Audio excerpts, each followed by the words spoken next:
Diz assim a palavra do Senhor. O título da nossa mensagem é O Evangelho em Campo Minado. O Evangelho em Campo Minado. Você vai entender por quê.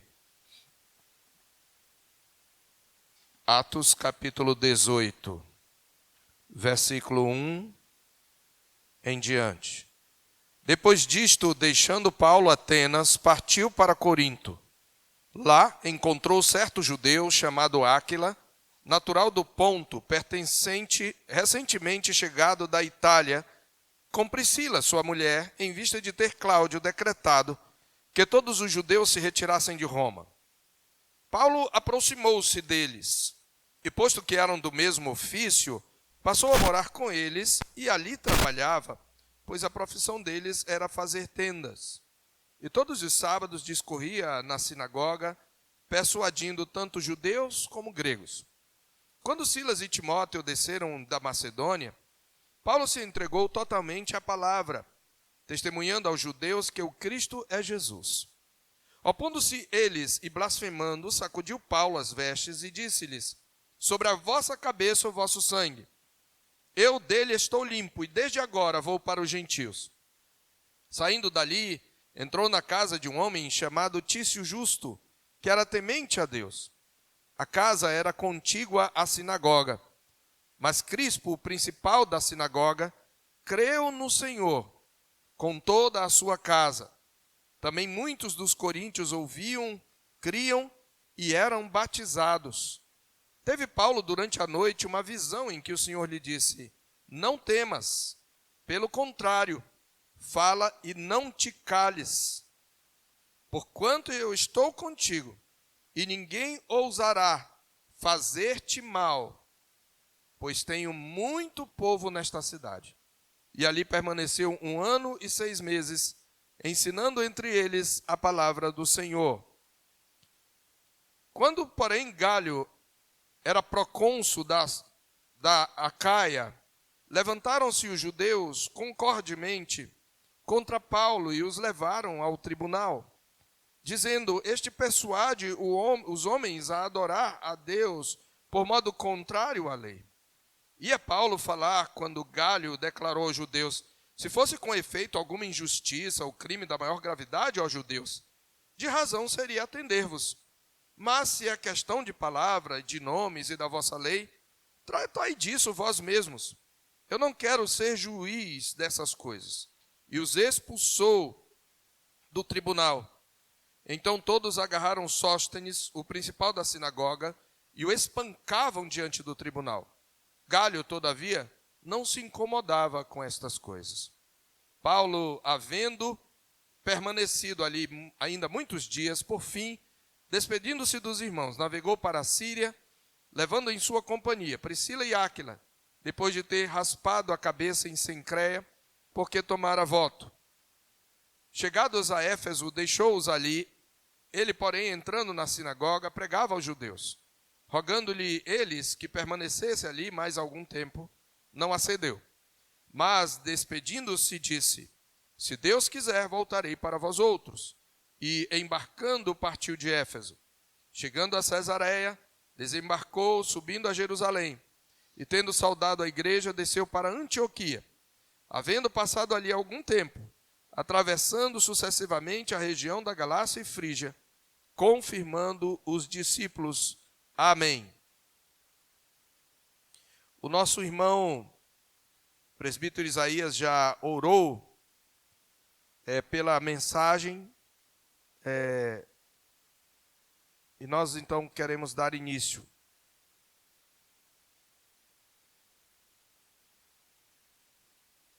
Meus irmãos, eu acho que a maioria dos irmãos aqui sabem o que é um campo minado, embora, graças a Deus, no Brasil nós não tenhamos essa realidade.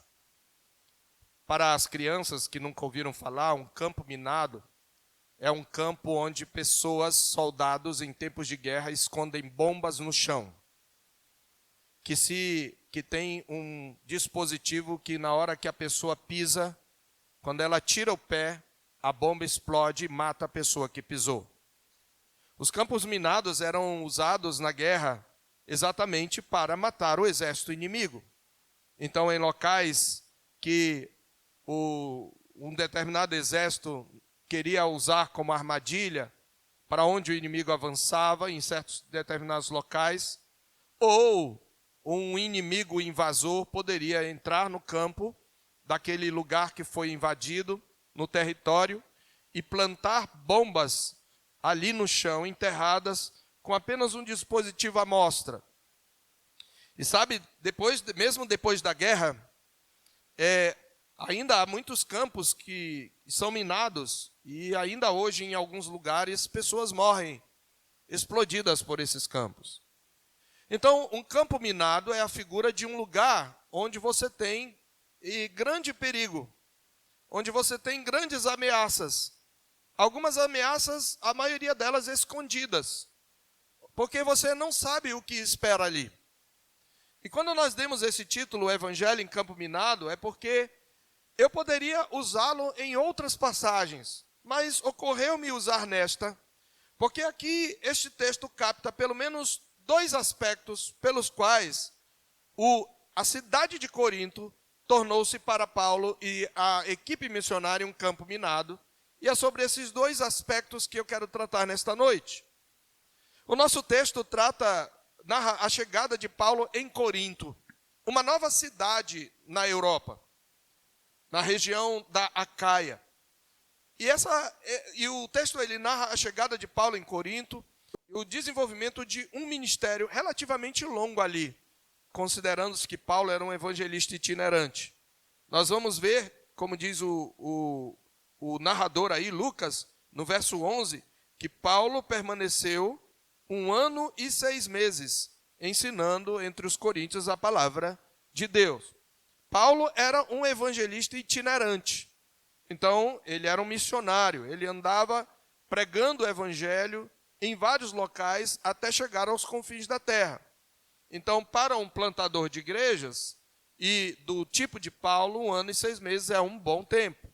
Talvez depois disso, talvez o tempo mais longo que Paulo tenha passado, antes desse, mais do que esse, foi o que vai ser narrado no próximo capítulo, no período de lá na igreja, na cidade de Éfeso, que ali Paulo passou cerca de 2 anos, pouquinho mais do que em Corinto. Então essa é uma das cidades onde Paulo passa mais tempo pregando o evangelho. Corinto era uma colônia romana, e eu vou só começar, porque uma parte do primeiro ponto vai descrever de modo mais amplo, mais abrangente a cidade de Corinto, mas só para a gente entender, Corinto é uma colônia romana, seguindo as leis e a estrutura política de Roma. Ficava a cerca de 2 dias de viagem de Atenas por terra. Era uma cidade importante porque era portuária. Ela era a capital da Acaia, que era na época uma província romana que abrangia a região sul da nossa atual Grécia.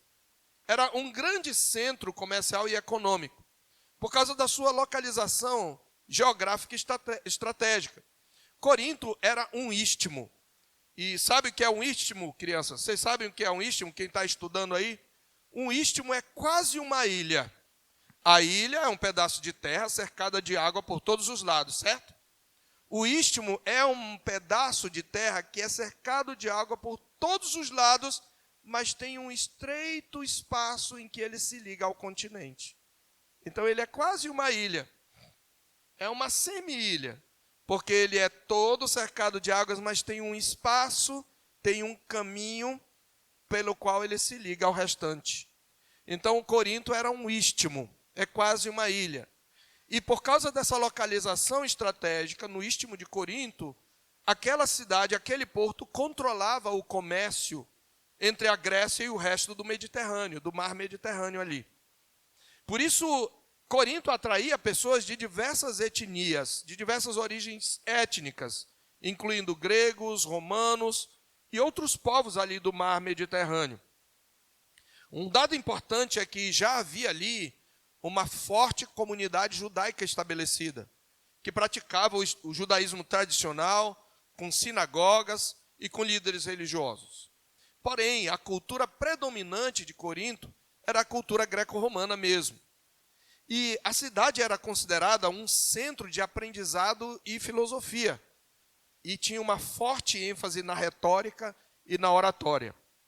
Aliás, eu tenho sido cada vez mais motivado a que 1 aos Coríntios seja próximo livro a expor nos cultos noturnos. E aí você vai ter outros dados, mas você vai entender, o presbítero Rogério pregou sobre a divisão, alguns problemas que havia entre os coríntios, e particularmente ele falou sobre aconselhamento, e ele falou sobre o gosto que os coríntios tinham pela sabedoria humana. Eles se gabavam de conhecerem a sabedoria humana, e eles tinham um gosto especial pela retórica e pela oratória. Era mais importante falar bonito do que falar a verdade. Esse era um ponto importante lá.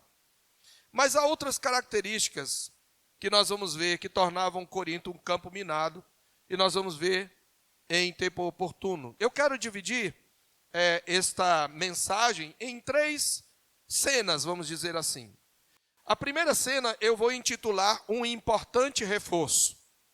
Antes de Deus levar Paulo para um campo minado, Deus providenciou, por meio de um conflito político-religioso, que Paulo recebesse um importante reforço de um casal que estaria, a partir de então, entre os seus principais companheiros de missão. Trata-se de Priscila e Áquila. E eu já começo chamando a atenção para uma curiosidade.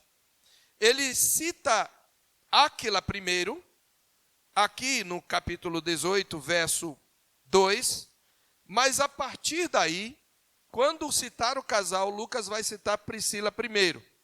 Depois a gente vai comentar rapidamente sobre isso. Mas diz que depois disto, depois que Paulo esteve em Atenas, deixando Paulo Atenas, partiu para Corinto. Lá encontrou certo judeu chamado Áquila, natural do Ponto, região da Ásia Menor, recentemente chegado da Itália, com Priscila, sua mulher, em vista de ter Cláudio decretado que todos os judeus se retirassem de Roma. Paulo aproximou-se deles. Então vamos entender esse importante reforço. Muito provavelmente, Priscila e Áquila já eram cristãos quando encontraram Paulo. Nós não encontramos nenhum comentário de Lucas sobre isso, mas, pelo que a gente vê na sequência, Paulo não lhes prega o evangelho, ele se aproxima como? Bom, tem 2 razões. Uma delas é que diz aqui que eles eram do mesmo ofício. Paulo tinha uma profissão, não sei se as crianças sabiam disso. Paulo era um fazedor de tendas. Paulo era um fabricante de barracas. E sabe, a profissão de fazedor de tendas era muito importante naquela época. Por quê? Porque muitos nômades havia no mundo, até mesmo entre os judeus, entre o povo do Oriente Médio. Então era uma profissão bem lucrativa. E Paulo está esperando, lembra, Silas e Timóteo, como é o verso 15. Silas e Timóteo, eles parecem que mal passam por Atenas. Paulo se separa dele, estava só em Atenas quando pregou o evangelho lá no Areópago, e na praça e nas sinagogas. Logo mais, Silas e Timóteo vão se juntar a Paulo, descendo direto da Macedônia, sem passar por Atenas. Então, Paulo está lá, e Paulo sabe desse casal que chega. E diz que Paulo se aproximou deles, possivelmente porque soube que eles eram cristãos. Soube por que eles chegaram ali. E eles eram da mesma profissão de Paulo, também faziam tendas. Então era bom, porque podiam fazer uma sociedade. Aqui cabe uma observação importante. O apóstolo Paulo era um fazedor de tendas, era essa a sua profissão. E algumas vezes, em alguns lugares, mesmo trabalhando na obra missionária, ele trabalhava para sobreviver.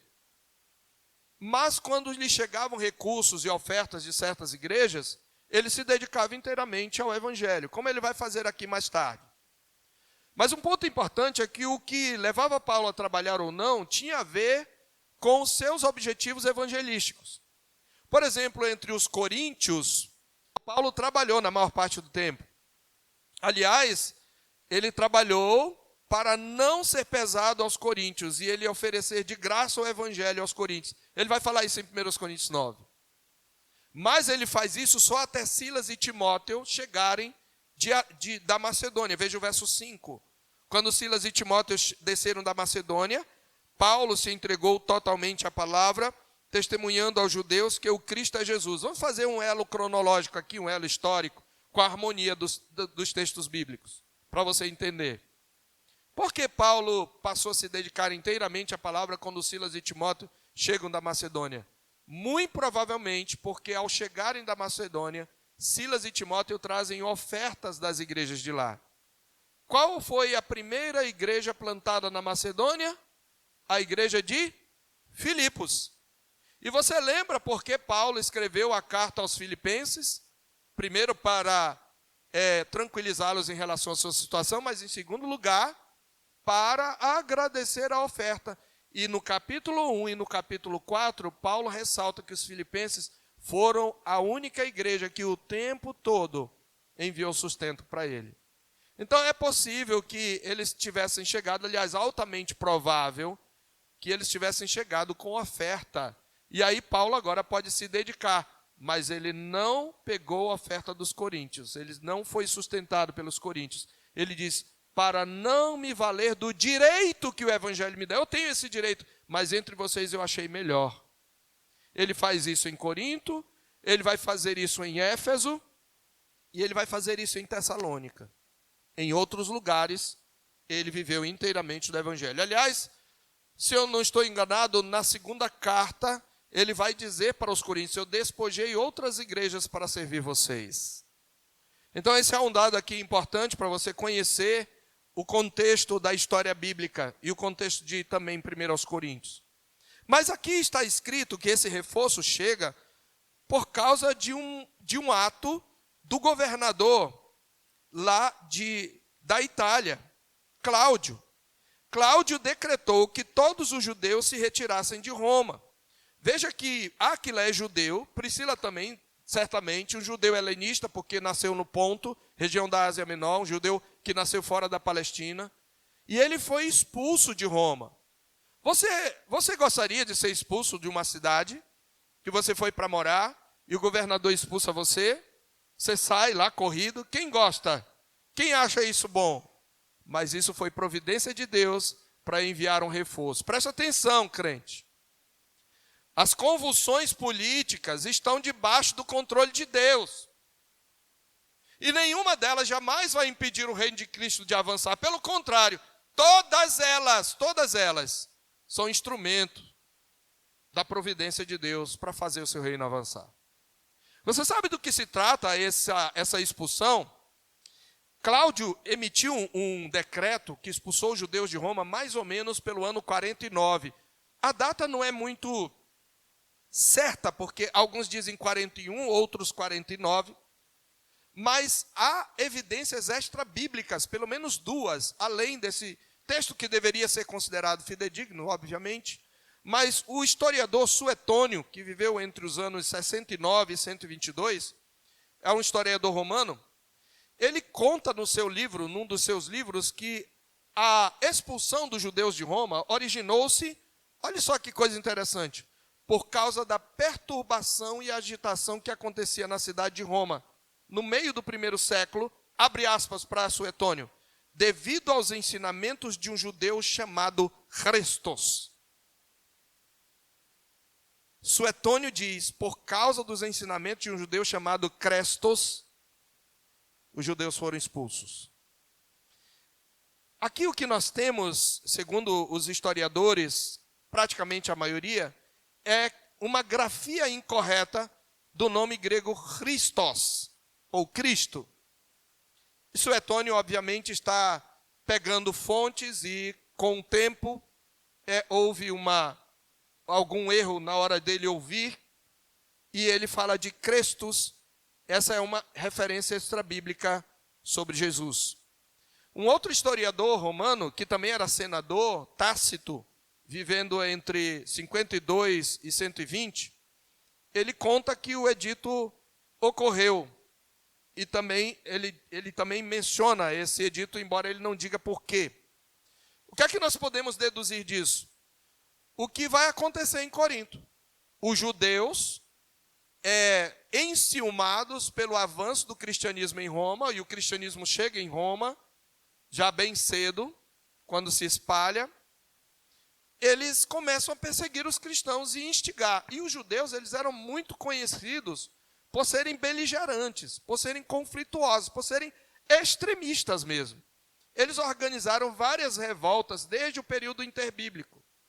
Não é à toa que no ano 70, Jerusalém seria destruída por Tito Vespasiano, por causa de uma revolta dos judeus. Ele destrói Jerusalém, ele mata e dispersa os judeus.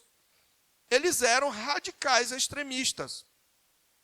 E por causa disso daí, para Cláudio, todo mundo era judeu.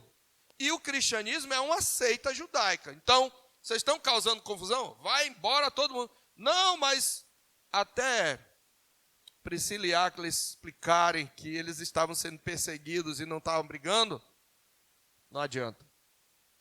Eles são expulsos e vão para Corinto. Mas o que é que nós temos aqui? Nós temos um importante reforço para a obra missionária. Porque, diz a palavra de Deus, que posto que eram do mesmo ofício, passou a morar com eles, e ali trabalhava, pois a profissão deles era fazer tenda. E todos os sábados, ele trabalhava durante a semana, e todos os sábados discorria na sinagoga. Veja, persuadindo tanto judeus como gregos. Onde ele está? Em Corinto. Diz a palavra de Deus que quando Silas e Timóteo desceram da Macedônia, possivelmente trazendo oferta, Paulo se entregou totalmente à palavra, ou seja, agora ele testemunhava aos judeus que o Cristo é Jesus. Mas os judeus começaram a se opor e a blasfemar, com certeza chamando Cristo de um impostor, de um falso Messias. E aí Paulo faz aquilo que o Senhor Jesus ordenou aos discípulos: se não vos receberem, sacudam o pó das vestes de vocês e digam sobre a vossa cabeça o vosso sangue. Até o pó dessa cidade sacudimos contra vocês. Nem o pó nós queremos ficar com ele em nossos pés. Sobre a vossa cabeça o vosso sangue, eu dele estou limpo, e desde agora vou para os gentios. Paulo entendia um princípio teológico de que o evangelho deveria ser anunciado primeiro aos judeus. Mais tarde, Paulo vai escrever aos Romanos, no capítulo 11, mostrando que o próprio endurecimento dos judeus, embora seja culpa deles, foi providência de Deus para a entrada dos gentios. Então agora Paulo vai pregar aos gentios, e saindo dali, entrou na casa de um homem chamado Tício Justo, que era temente a Deus, portanto ele é possivelmente um grego, porém que frequentava a sinagoga. A casa era emendada com a sinagoga, veja, era contígua à sinagoga. Mas Crispo, o principal da sinagoga, creu no Senhor com toda a sua casa. O principal da sinagoga, também conhecido como arquissinagogos, era o gerente da sinagoga. Ele tinha a função de liderança, ele era responsável por liderar a comunidade judaica local e administrar os assuntos da sinagoga. Ele organizava as atividades da sinagoga, incluindo a leitura da Torá, da lei, a realização dos serviços religiosos. Ele era responsável pela manutenção do edifício da sinagoga, pela gestão de recursos. E em alguns casos, ele podia até ser envolvido no ensino da Torá e da tradição judaica. Provavelmente é um fariseu. Jairo era um principal da sinagoga, lembra? E depois no verso 8, você tem aí Crispo, e mais à frente você vai ter outro principal de sinagoga. Veja, todos agarraram o principal da sinagoga, que na verdade é Crispo mesmo, e o espancaram. Depois, então ele se converte. Não só ele, mas toda a sua casa. E diz que muitos dos coríntios ouviam, criam e eram batizados. Mas eu quero então fechar esse ponto. Paulo tem um importante reforço. Priscila e Áquila, possivelmente, na convivência com eles, Paulo, de alguma maneira, pode tê-los discipulado, aprofundando a compreensão do Evangelho. E é possível que, por parte de Priscila e Áquila, ele tivesse a notícia dos crentes de Roma, para quem ele escreve a carta aos romanos. É muito interessante que, lá no final da carta aos romanos, no capítulo 16, ele vai mencionar Priscila e Áquila como seus cooperadores. Versos 3 a 5. Saudai a Priscila e Áquila, meus cooperadores em Cristo Jesus, os quais pela minha vida arriscaram a própria cabeça. E isto lhes agradeço, não somente eu, mas também todas as igrejas dos gentios. Saudai igualmente a igreja que se reúne na casa deles. Veja, a gente volta a esse ponto, mas Priscila e Áquila fizeram da sua casa uma igreja, depois desse período. Então, eles vão ser um grande reforço em Corinto para o apóstolo Paulo, porque o Senhor sabia que ele precisava de um reforço para aquele campo minado. Aí vem então a segunda cena. E essa segunda cena é o primeiro fator que fazia de Corinto um campo minado. Não era fácil evangelizar em Corinto. Corinto era uma cidade, eu vou usar um termo que é um pouco anacrônico, mas é contextual. Não era uma cidade muito conservadora, como é, por exemplo, Boa Vista, o estado de Roraima. Ela era uma cidade extremamente progressista, mais do que Nova York, mais do que a Califórnia. Extremamente progressista. Era um campo minado. Vamos entender, e eu quero trazer alguns dados aqui a mais de Corinto para você entender. Corinto era uma cidade próspera. E a sua prosperidade levava a cidade a uma certa ostentação. Eles manifestavam ostentação na sua arquitetura. R.C. Sproul, comentando este texto, ele diz que a riqueza de Corinto se manifestava no estilo decorativo da sua arquitetura. Um estilo que indica ou indicava uma predileção pela ornamentação, pela ostentação. E dentre as cidades do mundo antigo, particularmente no mundo bíblico, aquelas cujas ruínas se conservam mais intactas hoje são as da cidade de Éfeso, na Turquia, e a segunda cidade mais intacta do mundo antigo é Corinto, de tão bem construída que ela foi. As estruturas que nós encontramos nesse texto em Atos ainda estão intactas. A sinagoga ainda está lá, bem como a casa de justos, a planície ou tribunal onde Galho julgou Paulo, e concedeu-lhe uma audiência também ainda é visível até hoje. Outro aspecto a ser destacado em Corinto era o gosto pelos esportes. A cada 2 anos eram realizados os Jogos Istmicos.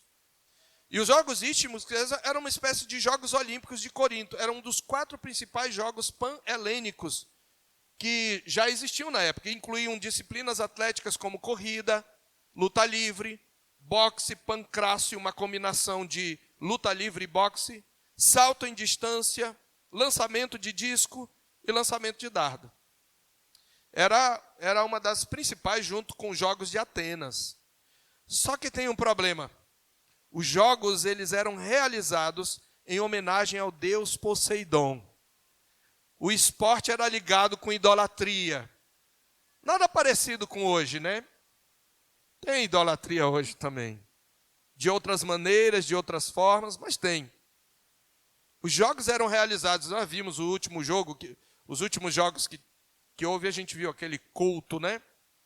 Culto a uma nova expressão de sexualidade, culto à imoralidade, à subversão da natureza. Os jogos, então, eram realizados em homenagem ao deus Poseidon. Portanto, era uma celebração da cultura e da religião gregas. E na ocasião dos jogos, meus irmãos, havia rituais e sacrifícios em homenagem a Poseidon, que era o deus do mar, considerado pelos gregos o governante do oceano. Lembre que Corinto era cercada de mar. Então, como é que um cristão podia participar das festas? Não tinha festa popular, social, nem evento cultural que um cristão pudesse participar de consciência limpa. Porque a festa dos jogos era uma honra, era uma festa em honra aos deuses. Mas uma característica, meus irmãos, talvez a mais marcante de Corinto, é que ela era conhecida por sua permissividade e imoralidade selvagem e extravagante. Corinto tinha alguns templos dedicados a deuses e deusas pagãs e uma vida noturna agitada. A cidade era marcada pelo paganismo, com uma variedade de cultos e deuses adorados, incluindo Afrodite, deusa do amor, da beleza e da fertilidade, e Poseidon, além de outros. E ali em Corinto ficava o grande templo de Afrodite, a Vênus dos romanos. E sabe como eles celebravam a deusa Afrodite? A imoralidade e a vida dissoluta de Corinto eram proverbiais. Havia uma gíria usada pelos gregos, um verbo, que traduzido em português seria o verbo corintizar. Falava para o sujeito boêmio e dizia: rapaz, você vive corintizando, né? Você está corintizando, você é um coríntio mesmo. Sabe o que significa? Você está vivendo na promiscuidade.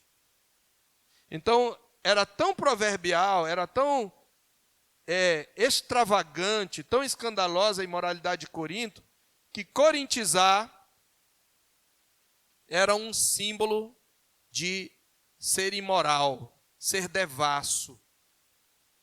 E no templo de Afrodite se praticava a prostituição, em homenagem a Afrodite. No templo ficavam as hierodulas, ou servas do templo, dispostas a se entregar para os fiéis. Meus irmãos, quando nós lemos 1 Coríntios capítulo 6, é disso que Paulo está falando. No verso 12, ele fala: todas as coisas me são lícitas, mas nem todas me convêm. Todas as coisas me são lícitas, mas eu não me deixarei dominar por nenhuma delas. Os alimentos são para o estômago para os alimentos, mas Deus destruirá tanto estes como aqueles. Mas Deus não nos criou para a porneia, para a imoralidade, mas para o Senhor. Deus não nos fez para a imoralidade ou para a impureza, como está traduzido. Não sabeis que os vossos corpos são membros de Cristo? E eu tomaria os membros de Cristo e os faria membros de meretriz? É sobre isso que Paulo está dizendo, sabe por quê? Porque alguns crentes de Corinto, não, é uma festa social, vamos lá. É uma festa cultural, vamos lá no templo de Afrodite. Não tem nada demais, o ídolo não é nada demais. Mas aí comia, bebia demais, e depois que ele ficava chamando o urubu de meu louro, começava a olhar para a prostituta e se deitava com a prostituta. É esse o contexto de 1 Coríntios 6, de 12 a 20. Meus irmãos, essas características faziam ou não faziam de Corinto um campo minado? Era um campo minado para qualquer um pregar o evangelho. Mas o que acontece nesse campo minado? O evangelho avança. O evangelho transforma. O evangelho revoluciona, vira as coisas de cabeça para baixo. Olha o que diz aí. Apesar da oposição dos judeus, a Bíblia diz que no verso 8, muitos dos coríntios, verso 8, parte B, muitos dos coríntios ouviam, criam e eram batizados. Muitos dos coríntios eram batizados. Pessoas não deixaram de se converter. E a coisa estava tão difícil que o Senhor, numa visão, apareceu a Paulo e disse: calma, Paulo. Paulo estava até com medo por causa da perseguição dos judeus. Veja no verso 9, teve Paulo durante a noite uma visão em que o Senhor lhe disse: não temas, pelo contrário, fala e não te cales, porquanto eu estou contigo. Eu ainda vou voltar sobre esse encorajamento. Mas o Senhor está dizendo, meus irmãos, eu estou contigo. Não temas, fala e não te cales. E essa é a expressão que a gente chama de princípio Emanuel, né? Eis que eu estou convosco todos os dias.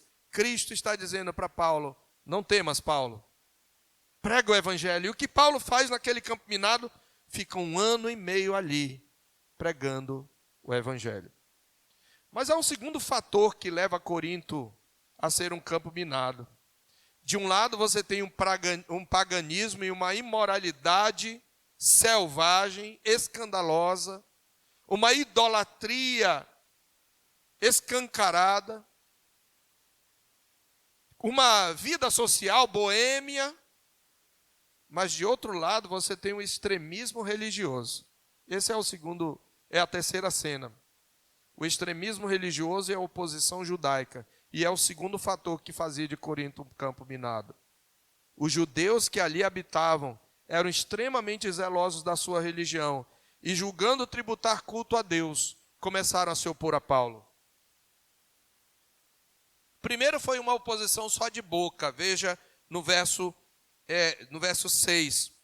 Opondo-se eles e blasfemando. Veja, você está pregando o evangelho na sinagoga. E aí eles começam, não, peraí, Paulo. Esse aí é um falso Messias. Esse Jesus não é o Cristo. O que você está falando é falso. E eles começam a blasfemar de Cristo e dos seus servos. E Paulo, e aí vem um ponto importante.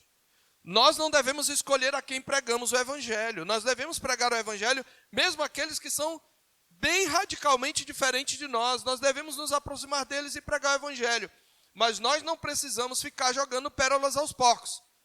Aqueles que se opõem, que blasfemam, que resistem, nós podemos sacudir o pó dos pés e dizer, olha, o sangue de vocês caia sobre a cabeça de vocês. Eu estou limpo deles, porque eu já preguei a você o evangelho, eu testifiquei de Cristo. Então, se você não se converter, você há de sofrer o juízo de Deus. Eu vou partir para outro e pregar o evangelho a outro.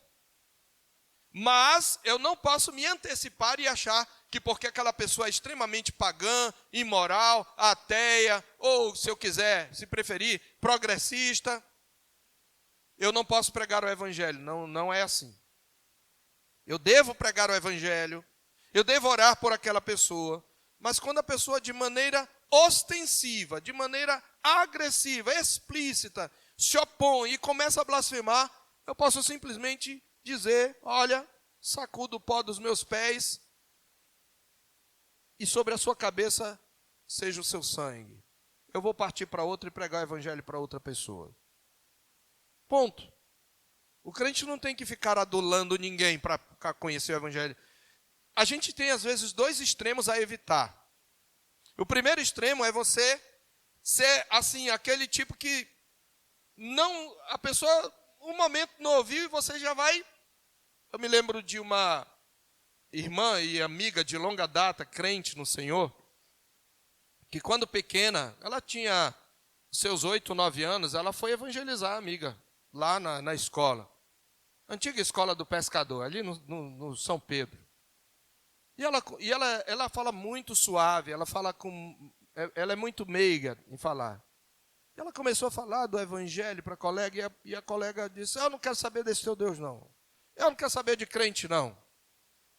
Aí ela, de imediato, disse, pois então tu vai te lascar no inferno. E saiu. Não precisa ser assim, né?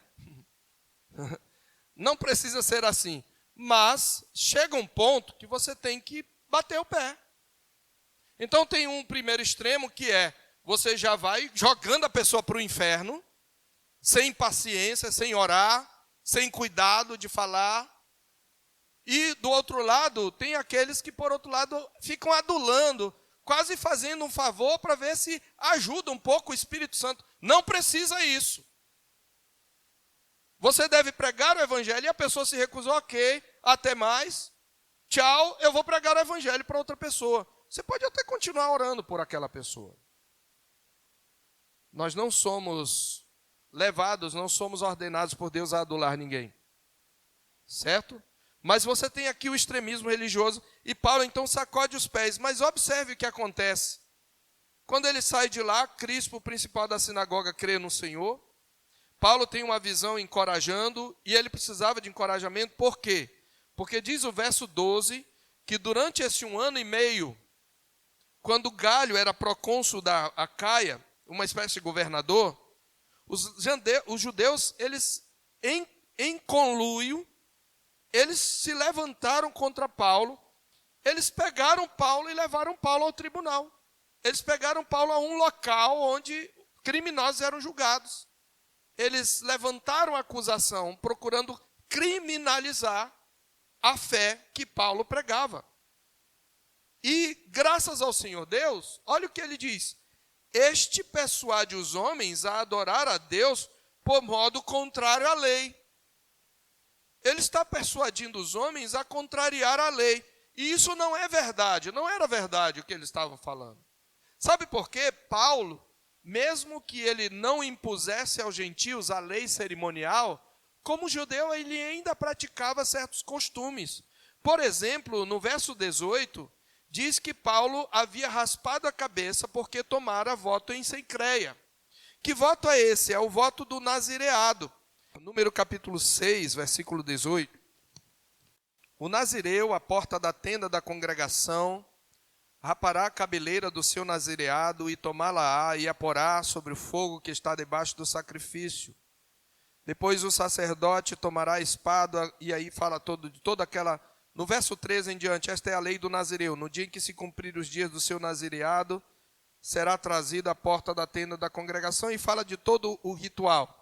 Mas eu quero observar a partir do verso 1. Disse o Senhor a Moisés: fala aos filhos de Israel e dize-lhes: quando alguém, seja homem ou mulher, fizer voto especial, voto de nazireu, a fim de se consagrar-se para o Senhor, abster-se-á de vinho de bebida forte, não beberá vinagre de vinho, nem vinagre de bebida forte, nem tomará beberagem de uvas, nem comerá uvas frescas, nem secas. Todos os dias do seu nazireado não comerá de coisa alguma que se faz da vinha, desde as sementes até as cascas. Todos os dias do seu voto de nazireado não passará a navalha pela cabeça, até que se cumpram os dias para os quais se consagrou ao Senhor, santo será, deixando crescer livremente a cabeleira. Esse é o voto que Paulo fez, um voto nazireu, um voto de consagração ao Senhor. Isso era um voto judaico. E não havia problema, isso não era um dever, ele era um judeu, ele ainda seguia parte da sua cultura, e uma forma de expressar na sua cultura a consagração a Deus era o voto do nazireado. Por isso que ele rapa a cabeça no fim do voto, quando se termina os dias do voto, se rapa a cabeça. Então ele não é contrário à lei, é uma acusação falsa. Mas o que Deus faz? Deus usa o desinteresse de Cláudio. Ele já sabe, ele está percebendo, melhor, Galho. Galho percebe que essa é uma briga de judeu, essa é uma arenga de judeu. Essa lei que vocês estão falando é a lei judaica. Ele disse: olha, se fosse com efeito alguma injustiça ou crime, da maior gravidade aos judeus, de razão seria atender-vos, mas é questão de palavra, de nomes e da vossa lei. Por que de nomes? Porque Paulo falava do nome de Jesus. Tratem disso vocês aí. Eu não quero ser juiz dessas coisas. Manda embora daqui, manda embora todo mundo. Mandou embora Paulo, mandou os judeus, mandou o Crispo que estava lá. Mas o que é que eles fizeram? Eles estavam com tanta raiva que eles agarraram Sóstenes, outro principal da sinagoga, possivelmente convertido, e o espancavam. Veja, pretérito imperfeito. Ele está citando a cena que Cláudio vê. Eles batem, dão uma surra em Sóstenes. O que é que Galho fez? Nada. Deixa eles se baterem, hein? Galho não era exatamente uma pessoa justa. Ele só está dizendo: eu não quero encher minha paciência com isso, é briga de vocês. E eles ficaram brigando e espancaram um dos cristãos, Sóstenes. É ou não é um campo minado? Você ser ameaçado de morte, ser espancado. Paulo consegue sair e diz que Galho nem se incomodava com essas coisas. Às vezes pode acontecer isso, sabia? Mesmo quando o governo não persegue, alguém pode perseguir o cristão e o governo não ligar. Isso acontece em Moçambique, por exemplo. O governo faz vistas grossas para os grupos radicais que incendeiam igrejas, que estupram mulheres cristãs, que matam. Isso está acontecendo na Europa também, na França estão queimando igreja, o governo está fazendo vista grossa. Então foi o que ele fez aqui. Esse é um campo minado, certamente. Mas, irmãos, já avançando para a conclusão, o ponto aqui qual é, queridos, que eu queria trazer? Eu queria, antes disso, só acrescentar algo sobre esse campo minado. A igreja de Corinto se tornou uma grande igreja, porém, era uma igreja do tipo campo minado para qualquer pastor. Eu quero, no momento oportuno, se o Senhor Deus permitir, e me der graça, ao terminar Atos e expor 1 Coríntios. Pense numa igreja que, se eu pudesse escolher, eu não queria pastorear. Que o Senhor Deus me livre pelo que eu falei agora. Tenho até medo. Mas eu estou sendo sincero. Mas não sou eu quem escolhe. A igreja com divisões, por causa da retórica de cada pregador. É uma igreja que tolerava a imoralidade incestuosa, que até os coríntios se escandalizavam, um homem que possuía a própria madrasta. Uma igreja onde os crentes levavam pessoas, os outros crentes, a um tribunal para resolver uma questão que eles poderiam resolver com a liderança da igreja. Uma igreja com problemas relacionados ao casamento dos mais diferentes tipos. Uma igreja onde as mulheres, num movimento de liberação, de libertação, um tipo de feminismo coríntio, queriam assumir meio que o domínio na igreja. Onde havia disputa quem era mais poderoso, se quem tinha um dom de línguas ou quem tinha um dom de profecia. Uma igreja que tinha problemas com relação à ceia do Senhor. Você já viu na própria ceia a pessoa se embriagar e ficar ali, cheio do beer night, como se diz. E ainda outro passar fome no meio da ceia. Sim, porque o vinho era fermentado. Tinha uma série de problemas. Gente que ia para o templo de Afrodite e acabava se embriagando e deitando com as prostitutas e ainda escandalizavam os outros irmãos.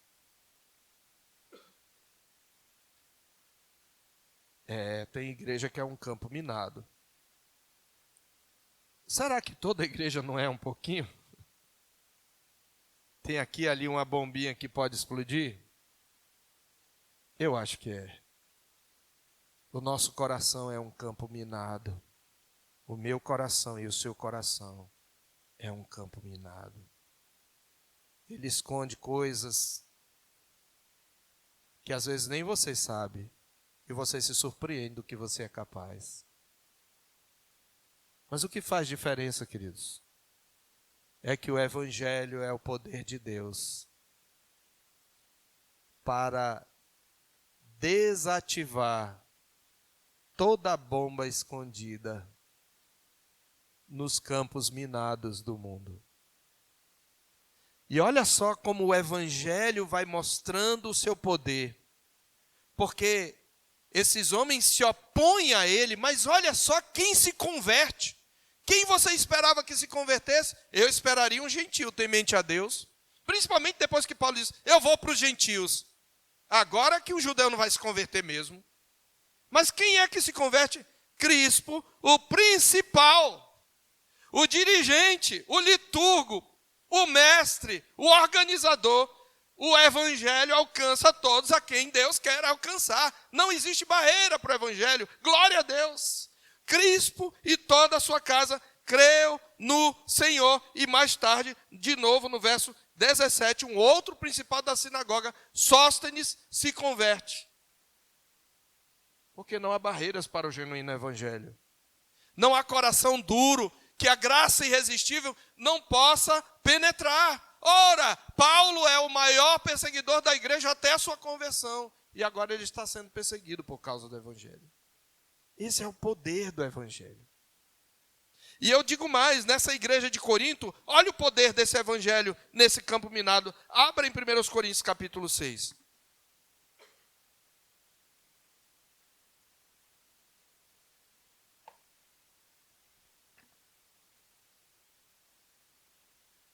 Verso 9 em diante. 1 Coríntios 6, 9. Ou não sabeis que os injustos... Antes disso, deixa eu só dizer. a igreja de Corinto deu tanto trabalho para Paulo que ele teve que escrever 4 cartas, das quais nós só temos 2. 1 aos Coríntios possivelmente é a 2ª carta já de Paulo. E 2 aos Coríntios é a 4ª carta de Paulo. Por uma razão que só Deus sabe, ele preservou apenas 2. Mas pensa na igreja que deu trabalho. Mas Paulo nunca desistiu dessa igreja. Um pastor comprometido com o evangelho não desistirá da igreja. Faltando então, olha o poder do evangelho. Ou não sabeis que os injustos não herdarão o reino de Deus? Não vos enganeis. Aí ele alista a guisa de exemplo alguns tipos de injustos. Nem impuros. Que são os impuros? São os pornói. De onde vem a nossa palavra pornografia? É a palavra para imoral. Nem imoral, nem idólatras. Havia muitos templos, né? Ele está dizendo nem idólatras, nem adúlteros, nem efeminados, um termo possivelmente para o homossexual passivo, nem sodomitas, um termo para o homossexual ativo, nem ladrões, nem avarentos, nem bêbados, nem maldizentes. Veja, presta atenção. Não é só homossexual, imoral, maldizente também é injusto. Presta atenção. Nem roubadores herdarão o reino de Deus. Nenhum desses vai herdar o reino de Deus. Mas olha o poder do evangelho. Tais fostes alguns de vós. Sabe o que ele está dizendo? Alguns de vocês eram imorais, eram coríntios no melhor sentido da palavra. Alguns de vocês eram idólatras. Alguns de vocês eram adúlteros. Alguns de vocês eram efeminados. Existe o poder do evangelho. Pode transformar qualquer perversão, qualquer uma. Não existe barreira. Alguns de vocês eram sodomitas. Alguns de vocês eram ladrões, eram avarentos, eram bêbados, mas vós vos lavastes, mas fostes santificados, mas fostes justificados em o nome do Senhor Jesus Cristo e no Espírito do nosso Deus. Não existe campo minado que impeça o poder do evangelho. Não existe mina, bomba, explosão, perseguição, poder político que seja maior do que o evangelho. Nada impedirá o reino de Cristo de avançar na terra. Nada. Glória a Deus.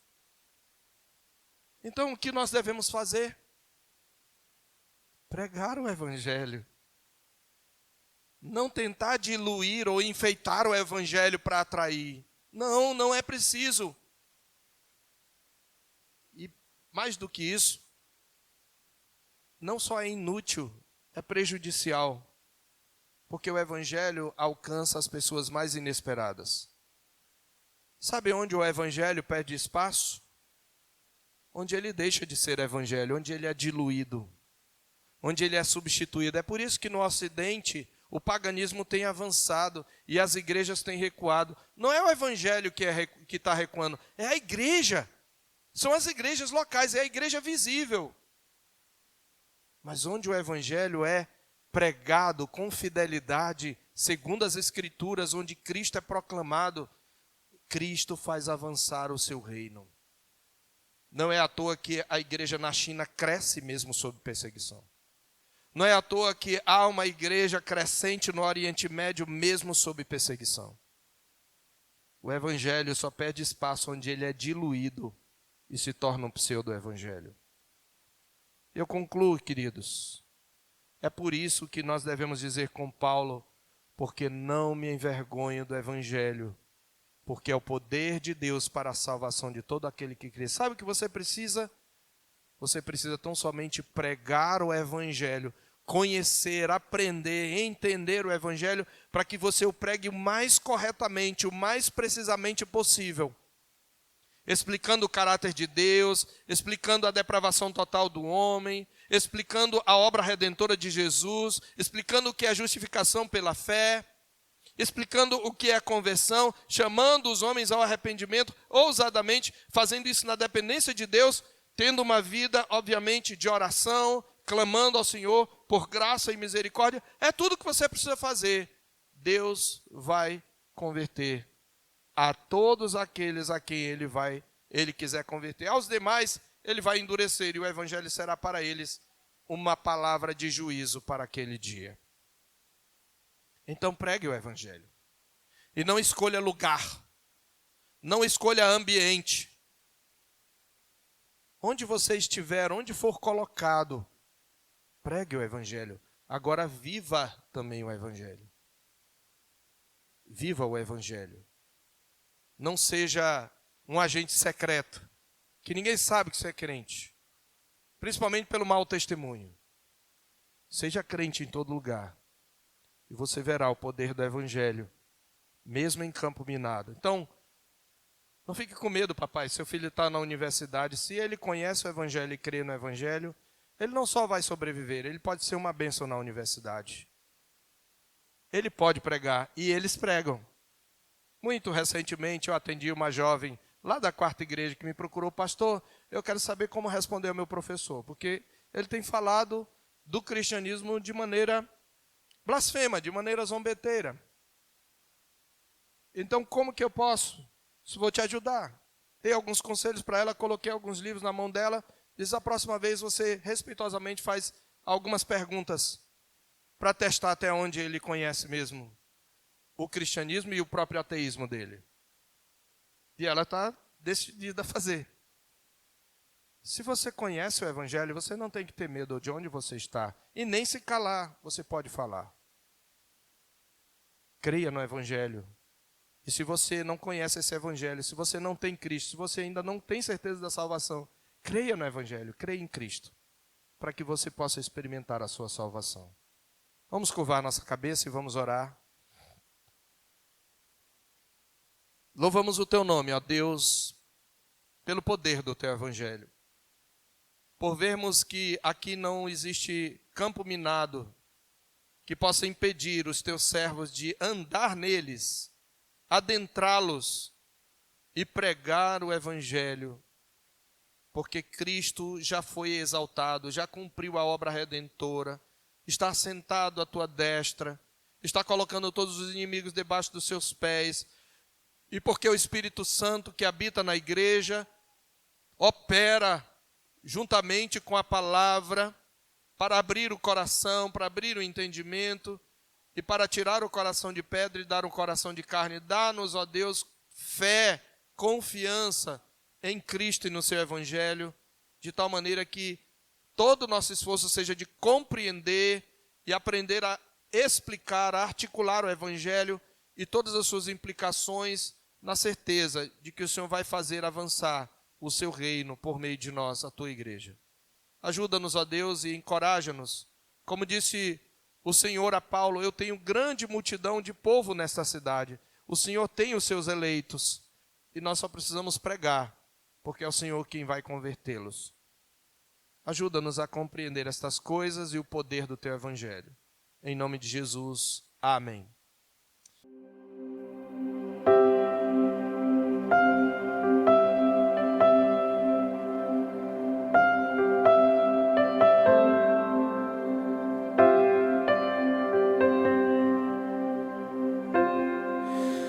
Tu és bem-vindo aqui.